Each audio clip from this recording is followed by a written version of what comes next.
आपके साथ आस्था कौशिक। आज हमारी खास पेशकश में हम आपको दिखाएंगे दिल्ली से सटे हुए हापुड़ में मंदिर में नमाज पढ़ने का एक मामला सामने आया, जिसके बाद हिंदूवादी संगठनों का जबरदस्त तरीके से विरोध दर्ज किया गया। क्या है पूरा मामला, आगे आपको बताएंगे। नमस्कार, आपके साथ मैं हूं नलिनी पांडे और झांसी से एक बेहद ही हैरान कर देने वाला वाकया सामने आया है, जहां पर एक दुल्हन ने मंडप इसलिए छोड़ दिया क्योंकि दूल्हे पक्ष ने उसकी शर्तें नहीं मानी थी।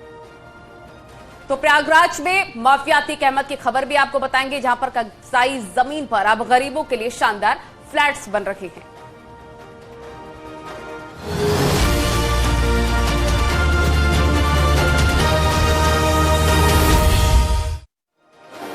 दिल्ली के बेहद नजदीक हापुड़ में मंदिर परिसर में नमाज पढ़ने का मामला सामने आया, जिसके बाद हिंदू संगठनों का भारी आक्रोश देखने को मिला। पुलिस जांच में जुटी है कि आखिर इस साजिश के पीछे कौन है।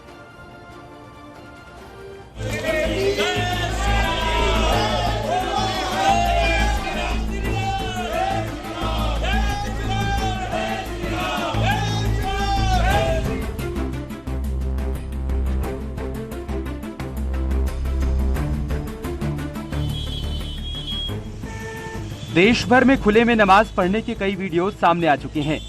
अब यूपी के हापुड़ से एक चौंकाने वाला मामला सामने आया है, जहां बताया जा रहा है कि एक युवक मंदिर परिसर में दाखिल हुआ और चादर बिछाकर नमाज पढ़ने लगा। खबर फैली तो मंदिर परिसर से कुछ ऐसी तस्वीरें भी सामने आईं। स्थानीय लोगों में भारी आक्रोश है। लोगों ने जय श्री राम के नारे भी लगाए।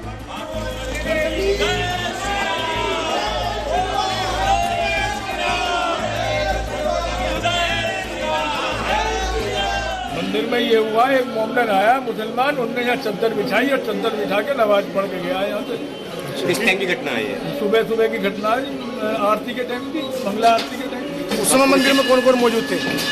मंदिर में कौन कौन मौजूद? मंदिर में तो भक्तगण होते ही है, पुजारी अपने कार्य में लगे हुए पूजा आरती कर रहे थे, बाकी वो कर्मचारी अपना कुछ सफाई में। पुलिस आई है, पुलिस ने क्या कार्रवाई करी है? पुलिस ने कार्रवाई करी, DVR ले गए जो सीसी कैमरे की।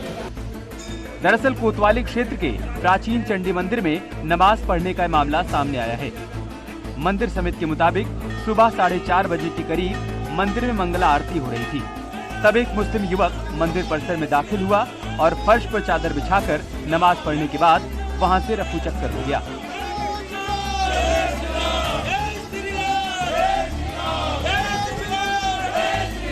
मैं आप लोगों को और शहर की जनता को ये बता देना चाहता हूं, ऐसी घटना किसी कीमत पर बर्दाश्त नहीं की जाएगी। अगर वो दोषी पाया गया तो कानून के हिसाब से कार्रवाई की जाएगी, और किसी के दिमाग में कोई गलतफहमी पलती हो तो उसकी छाती में भगवा ध्वज गाड़ दिया जाएगा। चंडी मंदिर के लिए, अपनी आस्थाओं के लिए हम किसी प्रकार का कोई समझौता नहीं करेंगे। जानकारी मिलने के बाद बड़ी संख्या में लोग मंदिर के बाहर इकट्ठा हो गए। हिंदू संगठनों में जबरदस्त आक्रोश देखने को मिल रहा है। कोई भी अगर शहर के अंदर, हमारे मंदिर के अंदर, हमारी धार्मिक भावनाओं से अगर कोई खिलवाड़ करता है, जो दोषी पाया जाएगा उसे किसी कीमत पर नहीं बख्शा जाएगा, चाहे हमें किसी हद तक जाना पड़े। पुलिस ने क्या आश्वासन दिया है? पुलिस ने 24 घंटे के अंदर आश्वासन दिया कि 24 घंटे के अंदर कार्रवाई होगी, और नहीं हुई तो पूरे शहर की जनता खुद न्याय करेगी। चंडी महारानी के भक्त खुद न्याय करेंगे। बाद में मंदिर परिसर को गंगा जल से धोया भी गया। सूचना के बाद भारी पुलिस बल मौके पर पहुंचा। डीएम और पुलिस के आला अधिकारी भी मौके पर मौजूद रहे। यह एक मैटर चंडी मंदिर पे यहाँ पे संज्ञान में आया है। मैंने और एसपी साहब ने यहाँ पे मंदिर कमेटी के साथ और जो सभी लोग उस समय मौजूद थे उनसे बात की है, और उनके बयान भी लिए हैं, और अभी मैटर में जांच की जा रही है। अक्सर देखा जा रहा है कि शरारती तत्व माहौल खराब करने की कोशिश कर रहे हैं। बताया जा रहा है कि सीसीटीवी में नमाज पढ़ने का वीडियो रिकॉर्ड हुआ है। पुलिस अपने साथ DVR ले गई। अब पुलिस की जांच के बाद ही पता लग पाएगा कि शरारत किसकी है और इसके पीछे मकसद क्या है। Bureau report, news 18।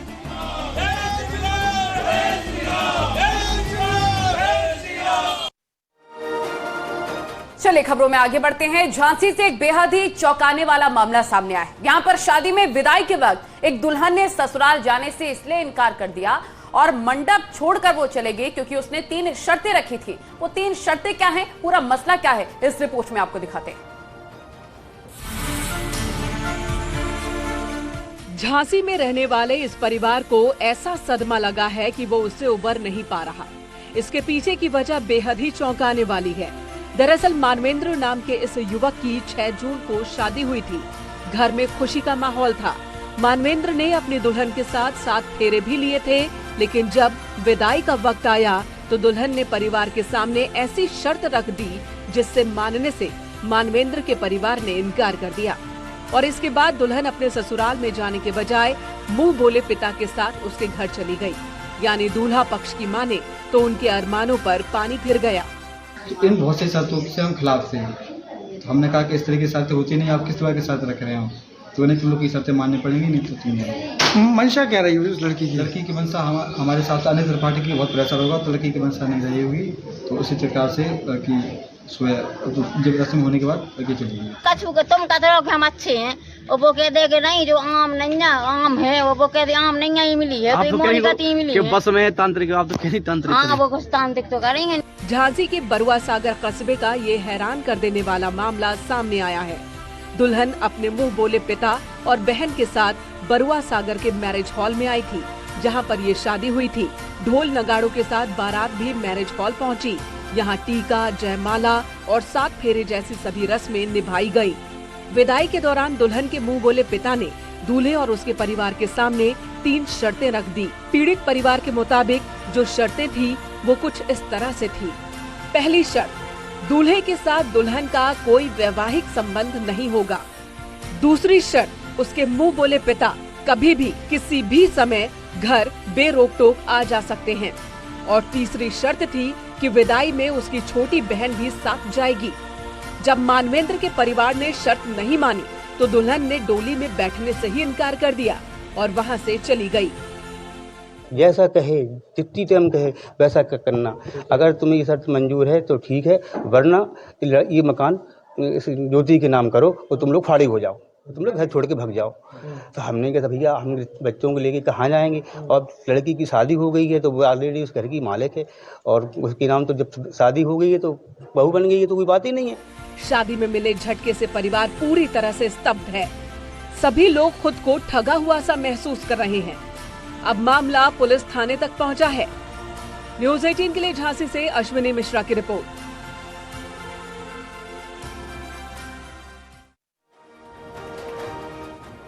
उधर प्रयागराज के लूकरगंज में माफिया अतीक अहमद ने जिस जमीन पर अवैध कब्जा किया था, अब उसी जमीन पर गरीबों के लिए आशियाने तैयार हो चुके हैं। जमीन पर 76 फ्लैट्स बनाए गए हैं, जिनकी आज आवंटन की घोषणा कर दी गई।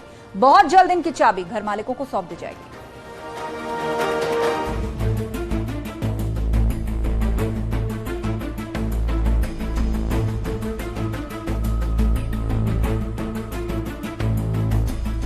भगवा रंग में चमचमाते ये फ्लैग प्रयागराज के लूकरगंज में बने हैं, जिसमें गरीबों को उनके सपनों का घर मिलने का रास्ता साफ हो गया है। 76 लोगों को उनके घर की चाबी जल्द सौंपी जाएगी। जिस जमीन पर ये फ्लैट बने हैं वो दहशत के दौर की भी गवाही देते हैं, जिसका सीधा कनेक्शन माफिया अतीक अहमद से है।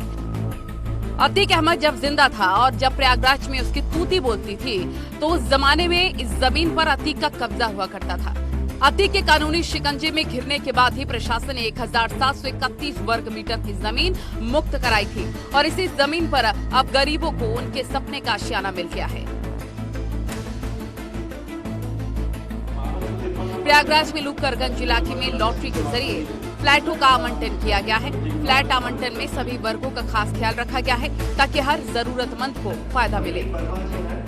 आप देख सकते हैं कि ये इलाहाबाद मेट्रो स्टेशन का सभागार है, जो कि खचाखच भरा हुआ है, और यहाँ पर जो रिजर्वेशन है उसके मुताबिक यहाँ पर लॉटरी सिस्टम से यहाँ पर आवंटियों को जो यहाँ पर आवंटन किया जा रहा है, और इसकी चाबी भी जल्द तमाम जो आवंटी हैं उनको सौंप दी जाएगी। और इसके साथ ही साथ जो लोग यहाँ पर वंचित रहते हैं, क्योंकि 1590 लोगों को इसमें शामिल किया गया था, उनके लिए भी पीडीए का ये कहना है कि इसके बाद जो अन्य आवासीय योजनाएं होंगी उनमें उनको फिर से आवेदन करने का मौका भी दिया जाएगा। इलाहाबाद मेडिकल एसोसिएशन के सभागार में लॉटरी के जरिए 76 फ्लैट का आवंटन किया गया। प्रयागराज विकास प्राधिकरण के अधिकारियों की मौजूदगी में आवंटियों के नाम का ऐलान किया गया। संगीता श्रीवास्तव, गुरुशंकर लाल, गौरीशंकर लाल। एसटी में दिव्यांग कैटेगरी में शांति देवी पहला फ्लैट उन्हें आवंटित हुआ है।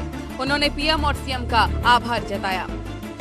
जिसकी उम्मीद नहीं थी सर वो मिला है। आज के सालों से मैं भर रही हूँ लेकिन मुझे नहीं मिला अब तक। मैं विकलांग हूँ, जगह जगह किराए के मकान बदलते हुए थक गई हूँ सर। अच्छा, कभी सोचा था कि आपका घर नहीं है और मुख्यमंत्री जी इस तरह से प्रधानमंत्री आवास योजना के तहत माफिया से जमीन खाली कराकर गरीबों के लिए भी घर बनाएंगे? नहीं सर, मैं कभी नहीं सोची थी, लेकिन आज जो हुआ है इसमें जो फ्लैट आवंटन हुआ है ये है मिस्टर कमल कुमार पटोला, दिल से इनको फादर्स नेम है। प्रधानमंत्री शहरी Awas Yojana affordable housing scheme के तहत फ्लैट बनाए गए हैं। बेहद कम समय में ये फ्लैट बनकर तैयार हो गए हैं। प्रयागराज में माफिया से हम लोगों ने जमीन खाली कराई, जो रेंट थी उस पर माफिया का आवास था, उसका ऑफिस भी चलता था। प्रयागराज विकास प्राधिकार ने उसको ध्वस्त किया। उसके बाद से PMI के अंतर्गत हम लोगों ने ये कंस्ट्रक्शन कराया और इस समय पूर्ण रूप से हमारा जो 76 फ्लैट्स हैं बनकर तैयार है और आज लॉटरी के माध्यम से हम लोगों ने उसका आवंटन किया। 41 वर्ग मीटर में बने फ्लैट महज 3,50,000 में दिए जा रहे हैं, जबकि एक फ्लैट की कीमत 6 लाख रुपए है। इन फ्लैटों पर 1.5 लाख रुपए केंद्र सरकार और 1 लाख राज्य सरकार सब्सिडी दे रही है। फ्लैट में 2 कमरे, किचन और टॉयलेट की सुविधा है। कॉमन हॉल और पार्किंग की सुविधा भी रखी गई है। इसमें गवर्नमेंट की गाइडलाइन है, शासन निर्देश है, जिसकी एक कमेटी बनी है। कमेटी के माध्यम से हम लोग फ्लैट का आवंटन करते हैं और गवर्नमेंट की गाइडलाइन है, उसमें आरक्षण की व्यवस्था है, जिसमें कि अन्य पिछड़ा वर्ग के लोग हैं, अनुसूचित जाति के लोग हैं, अनुसूचित जनजाति के लोग हैं, दिव्यांग लोग हैं, हमारे वरिष्ठ नागरिक हैं, उनके लिए व्यवस्था की गई। उसके मद्देनजर ही हम लोग इसका आवंटन करते हैं। 76 फ्लैटों के लिए 6030 लोगों ने आवेदन किया था। वेरिफिकेशन के बाद 1590 पात्र आवेदक मिले थे। लॉटरी में नाम आने वाले लाभार्थियों को कुछ दिनों बाद सीएम योगी आदित्यनाथ अपने हाथों से चाबी सौंपेंगे। इस जमीन पर गरीबों के लिए फ्लैट्स बनाने का ऐलान सीएम योगी ने किया था। 26 दिसंबर 2021 को सीएम योगी ने अपने ड्रीम प्रोजेक्ट का शिलान्यास किया था। प्रयागराज से सर्वेश दुबे की रिपोर्ट, न्यूज़ 18 के लिए।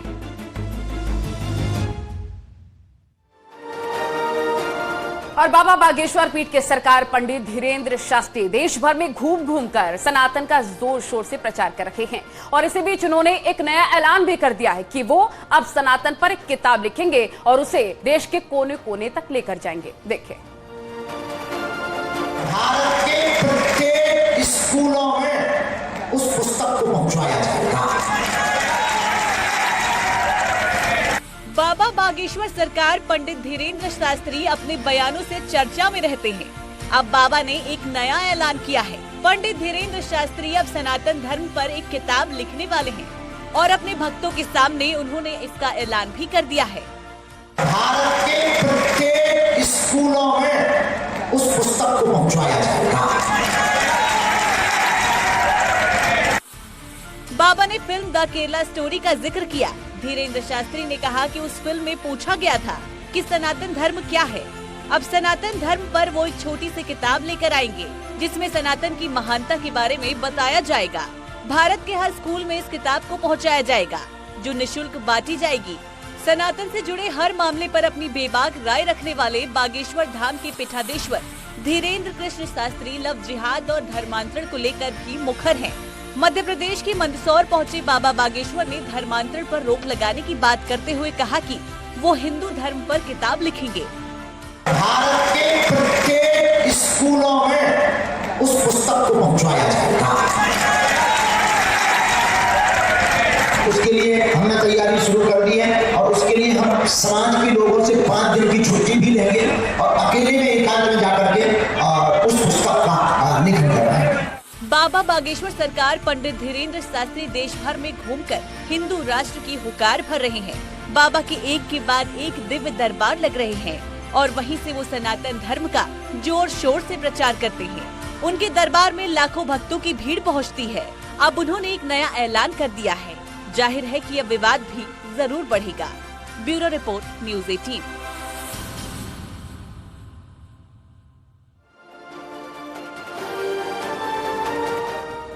और इसी के साथ रुकेंगे ब्रेक के लिए। जल्द हाजिर होंगे कुछ और खबरों के साथ।